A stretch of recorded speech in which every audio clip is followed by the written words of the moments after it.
Please welcome back Paul Verhoeven.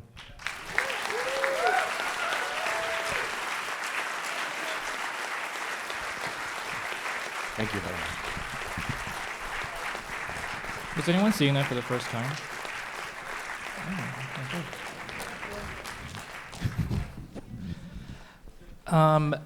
I'm going to just come back to, it was a great introduction that you gave. I just wanted to ask like maybe a few kind of follow-up questions about some things that you touched on, and then we'll open it up to the audience. You talked about how your Dutch films were really sort of rooted and invested in reality, and then moving to the States and working in this sort of science fiction blockbuster idiom, a totally new kind of language. But watching RoboCop again today, I think it's really striking how much the film actually relates to the political and social reality of 1980s America. Sure, but I think that we have to thank really the two writers, Michael Miner and Ed Neumeyer, who basically presented a lot of these things already in the script.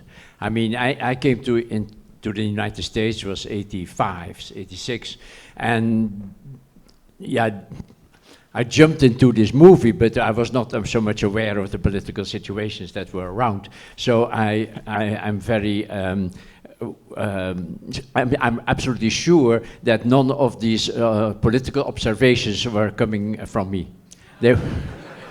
They were really there. A lot of that was already in the script, and I'm sure I used it. And basically, having been a child during World War II and being occupied by the Germans in the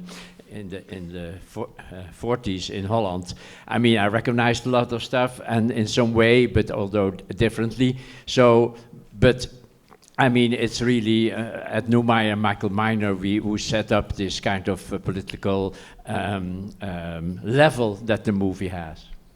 I mean, some of them were global things too, like just the idea of like privatization and corporatization, Yeah, sure, but even that was already in the script. Yeah. So, I mean, we discussed a lot, and I added some scenes but in general, I would say I was ignorant to a large degree, living in Europe in a different situation in Holland. I was really ignorant about everything, or not everything, but a lot of things that were really happening in the United States. And so I had to, I was, at Neumeyer, was with me on the set during the whole shoot of the movie. And every time that I made mistakes culturally, mostly, perhaps also in dialogue, he was there basically to help me. And on top of that, we had a wonderful producer, John Davidson, who was there with me all the time and protected me against my European mistakes.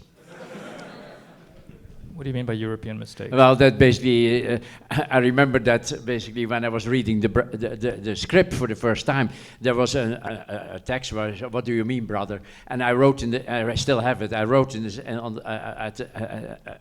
to the side why it's not established anywhere that it's really his brother. I mean, it's true, that shows my ignorance about certain things in the United States. I mean, I got better later when I was doing Starship Troopers, and I'm still doing better now. But I have not been able to show that to the American audiences. I mean, I'll get my chance now, perhaps. We'll talk a bit about how you made this film yours. I feel like one thing that's run throughout your careers, as you touched on, you often work with material generated that you don't write, that's sometimes right. based on existing material, but I think you found a way to really personalize, I would say, all your films. And I'm wondering, you mentioned a few things in relation to RoboCop, and I was struck by, you mentioned Mondrian. Can you talk a little bit about Yeah, I mean, again, it's not something that I didn't really invent. There were this basically in the script, when I got the script, there were really this, let's say, interventions, I would say, in the main narrative. The main narrative is about RoboCop, but let's say there are the commercials and certain issues of the news and whatever, about the American presidents in space and whatever. I mean, these elements were already there. I mean, so when I got the script, I felt that they should be there as abruptly as possible, that they would not really be somebody is in a room and you see the television is on and then you see what's on the television. I felt it would be it would be really modern and to cut it right into the main narrative, interrupt the main narrative, show this kind of commercials or newsreels, and cut back to the narrative. And I based that really on my admiration for a Dutch-American artist, painter, Mondrian, who, if you know his work, basically works with these squares of blue and red and green and whatever, but then it's, let's say, there are very sharp black lines in between, like chuck, chuck, chuck, black, and then there are these squares there. Yeah? It's all abstract art. And I felt that this movie should do the same, that it would not prepare you for television news or whatever. It would just throw it in your face. And of course, I was coming to the United States, was anyhow completely coming from a European Dutch background. I was completely taken aback by showing terrible news, basically on the level of the rocket that exploded at that time, and then basically intercut by a commercial. You know, I mean, there shows a tragedy and extremely emotional news. And then basically suddenly you get pam in between, you know, and that was so non-European. They would never do that at that time. Of course, now they follow the American. American culture, imperialism is all over the world. Of course, we know that, you know. So, but we also in Holland and in the whole of Europe, everybody has followed that example. So, but for me, it was really at that time saying, okay, I'm going to do something really. Something that is, let's say, in movie making, it has not been done. I mean, in the news, in television, you could see it anyhow, but it was not basically used as an art form. I think I used it a bit more for structure and innovation. And you used the same device really in Starship Troopers, which you yes, basically when we started to get this group together a couple of years later, John Davidson, me, Ed Newmeyer, and my DP, Joe Svacano, we wanted to do another movie together, and we did that with Starship Troopers, and then we decided basically that it should be, let's say, similar to RoboCop, although let's say the newsreels are much more showing that's a kind of a political point of view, and that's saying that these people, I mean, that has to do with the double narrative of Starship Troopers. I don't know if you've seen the movie, but there is the main narrative that is really about young boys and young girls fighting giant bugs, you know. That's the main issue. But then there is a counter narrative that says, by the way, these people are fascist. So that's the point, and I think that's very, let's say, interesting in perspective of today, of course. Yes, very relevant. Okay, let's talk about Jesus. Because yeah, basically you go. I was not a fascist. No, Jesus was not a fascist. That was not a good transition. But you did talk about the Old Testament and the New Testament in your introduction, and you've referred to RoboCop as the American Jesus. Sure.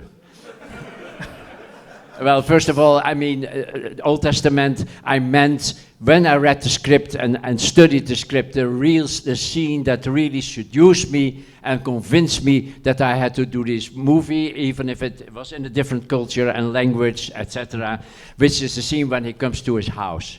And basically, and sees these images, there's like flashbacks about his former life, and for me, that meant basically looking at Paradise Lost. And basically, that's the way I shot it. That's the way I asked Basil Polidouris to write the music, that it was really, let's say, opening the gates of Eden. And so I felt that was the scene for me, that I said, okay, I can make this movie and I can give something really new to, let's say, important for me, which is not too much on the nose, really, but I can shoot it that way without anybody noticing what I'm doing. And that's basically why I said Old Testament, of course, that is Lost Paradise is beginning of Genesis, isn't it? And so the other thing, the Jesus stuff, that I felt then when I was looking at the movie, at the script further, then I started to see another metaphor, which is Murphy being crucified and resurrected. And so I felt that the death of Murphy, which is very much in the beginning, 15, 20 minutes inside the movie, basically, that it should be as cruel and as diabolical as the crucifixion of Jesus. And basically, as you know, in the New Testament, it says that even the people, the passing priests, basically laugh at him and say, "Come down from the cross." And so I felt, I mean, you see basically the people, basically, the gang is laughing. I mean, that's all me repeating the crucifixion of Jesus in a, let's say, in film language of the now. And later, the resurrection basically is the same. There is this moment that we go to total blackout, and what people that are Christian would say, descent in hell, of Jesus' descent in hell, and conquering Satan. But for me, it was a blackout, in fact, and then coming back step by step, and becoming reprogrammed in a different way. And if you really would take the Gospels and look at the words of Jesus after his so-called resurrection, you would see that his language has become extremely simplistic, like what Murphy says, isn't it? Thank you for your cooperation. I understand. Etc. There's text like that continuously throughout the movie. If you look at the post-resurrection words of Jesus, the same. Why don't touch me? Here, feel and touch. Do you have something to eat? It's really that, you know, if you read your Gospels, there is nothing more than that. Nowhere is there any possibility to see the Jesus that has been described before his death, which is all about parables, ethical behavior, and let's say the blessings and all that stuff. That seems to be all evaporated. He only says, "Can you give me some fish?" Very interesting. So I felt that Murphy resurrecting should be simplistic and basically have a program and have very few words, till he at the end comes back to himself and says, "I'm Murphy." That was the idea. I mean, I didn't push that. Of course, you see at the end of the movie, the four last scene, when he walks, basically, when you see them, when Clarence Boddicker is there, and you see there the walls of say, the walls of Jerusalem or the walls of Troy or whatever, and they walk up towards each other, RoboCop and Clarence Boddicker, the meanest guy of the movie, and then I built underneath the water, I built a grid, you know, so that he could walk over water and say, "I don't arrest you anymore. I'm going to kill you." He doesn't say that, but he means, "I'm going to kill you now." And that's why I call it the American Jesus.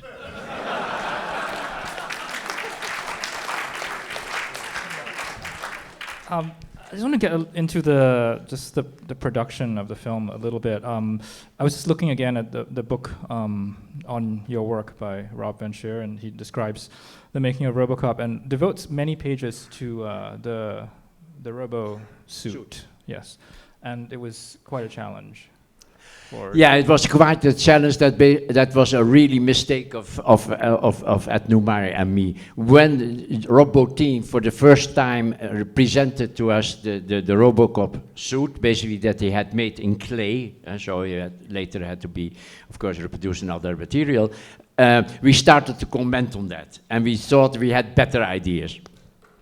And you can see how wrong you can be as a writer-director, because we try to push our version of RoboCop on Roboteam, and inspired by Japanese comic books, and which would have made him much more bulkier, I would say, and that took us really, I would say, sometime, and we're talking really about a couple of weeks, perhaps even more, that we didn't see our mistake. And finally we did, of course, and we apologized, but of course the production of the suit was heavily delayed, which had the consequence that when we were shooting the movie, the suit was not ready. And that Peter Weller, who had been practicing with, let's say, a football outfit to find out what you could do and how to work in a suit like that. I mean, none of everything that he had worked on worked. I mean, he couldn't move. He couldn't move this, he couldn't do that, and there was really a panic on the set. We had to stop production and revise everything, and it was all my and mostly mine, of course, mistake to think that I knew better than Rob Bottin, who is anyhow fantastic. I mean, he's an enormously gifted guy, and as is Phil Tippett, who did here at 209, and the Starship Troopers did all the animals. I mean, I'm so lucky that I was. It's all coming from John Davidson. I didn't know these people. He brought these people to me. I mean, thanks. I think this movie became so interesting and so well crafted. I think because of John Davidson, who was, let's say, showing me the way how to do such a science fiction movie. I mean, he knew much more about science fiction and special effects than I had never. I didn't have that knowledge, you know. He taught me how to do this.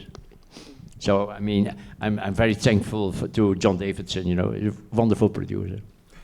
But you talked about, you know, Peter Weller getting in a suit and this restricted movement, but I think the suit, even as you see it in the film, is quite bulky. It is like this very heavy physical object, and I think that's interesting. But yeah, but the version we had was a little bit different, you know. I mean, that's also why in the beginning, when we find that that the original plan was to, in the aftermath of Terminator, James Cameron Terminator 1, we thought that it should be Arnold, and then Rob Bottin again said to us, if you take Arnold, on top of that costume, that would be coming really over the top. You should have somebody very slender, very slim, and basically, and the only important thing is how his jaws look. So we basically casted partially on jaws here. Peter Weller has really the good jaws, you know. So, I mean, it's horrible to say this, but it's true too, you know. I mean, we also looked at his talent, and we did auditions or whatever that, but ultimately, the decision really of the whole crew was based on this. Can you say a bit about working with Peter Weller? We actually invited Peter Weller to come tonight, and he said he really would have loved to, but he's in Hawaii, working on Hawaii Five-0, but he's was very excited about that we were showing this and doing the retrospective. But can you say a bit about working with him? It's as you say, it's a film. You know, you don't see his face for a lot of it, and somehow there is, I think, more than in most action films. Certainly, there's a certain pathos and a certain vulnerability to this character that he develops without even really being able to show his face. Yeah, and in the beginning, like I just explained, he was very unhappy and miserable, in fact, and thought that in fact there was nearly, let's say, an insurrection, I would say, something like that, that he didn't want and couldn't do it, and he was fully right. The costume came much too late. He had no time to adapt to that costume. It was coming in the morning at 5 o'clock, and then at 5 o'clock in the afternoon, 12 hours later, he come to the set and say, be RoboCop, you know. It was absolutely ridiculous, of course, what we asked Peter. And so after we solved that, and we were shaking hands and say, okay, now this we know how to operate now, and let's do it. It was a very smooth sail, you know. He gave me his word, and I gave him, let's say, all the time and that he needed. And from there on, it was a really wonderful production, and he suffered a lot, you know. It's to be in that costume is extremely, extremely unpleasant. It's warm, and we were shooting in Dallas, was very high temperatures, and he never complained anymore, and he was a great, great, great guy to work with, you know. So. All right, let's take some questions from the audience. All right, we'll start at the very back.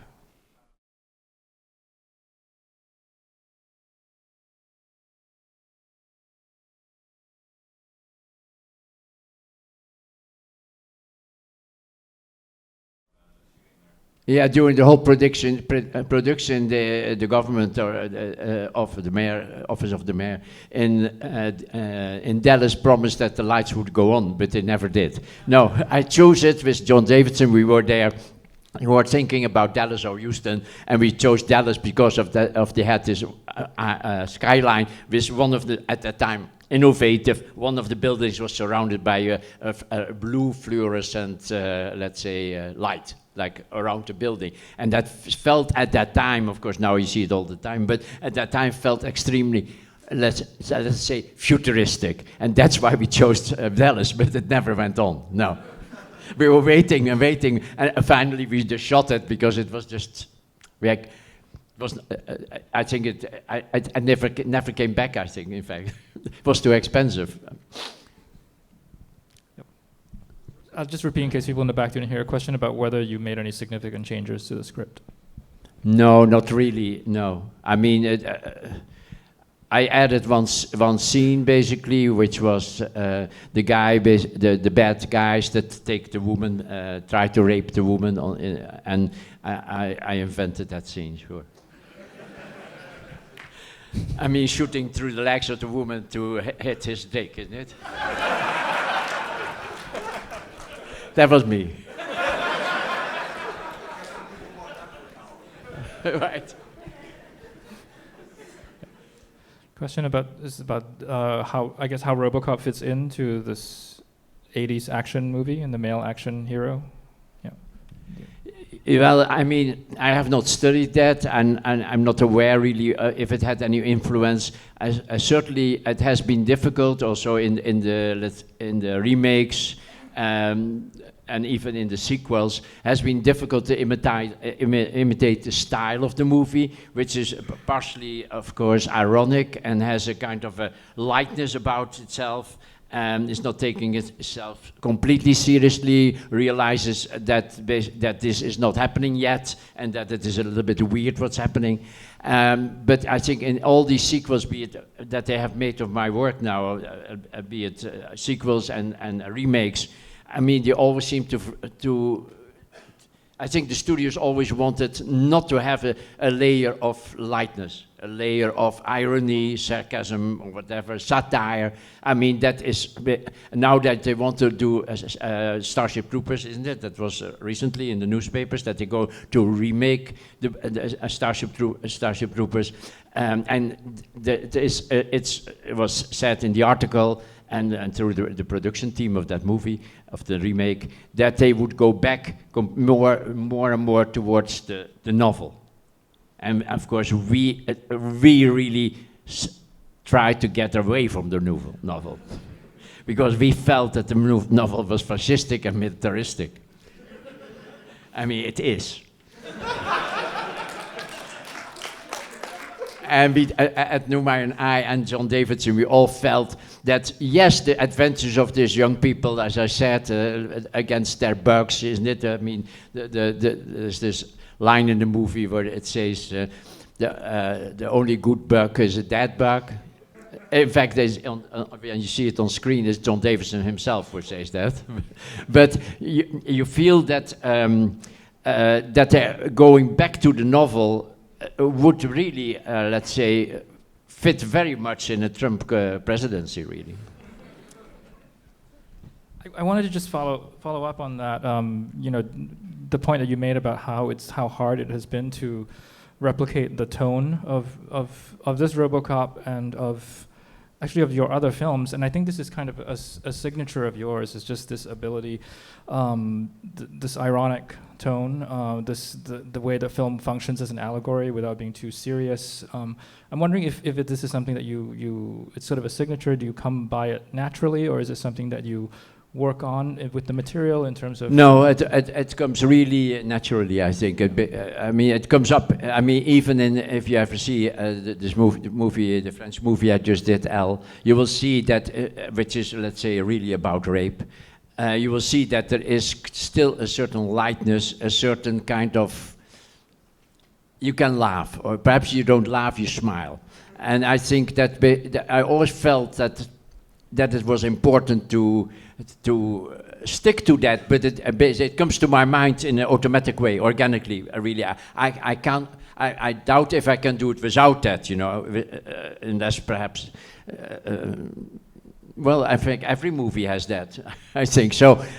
It's something that you don't even that I don't really try to do. It happens, just happens. When I read the script, then it comes out that way in my head. You know that.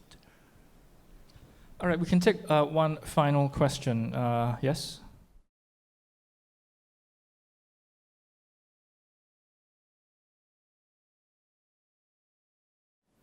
Well, yeah, I was 6, 7 years old when the movie, when the war ended.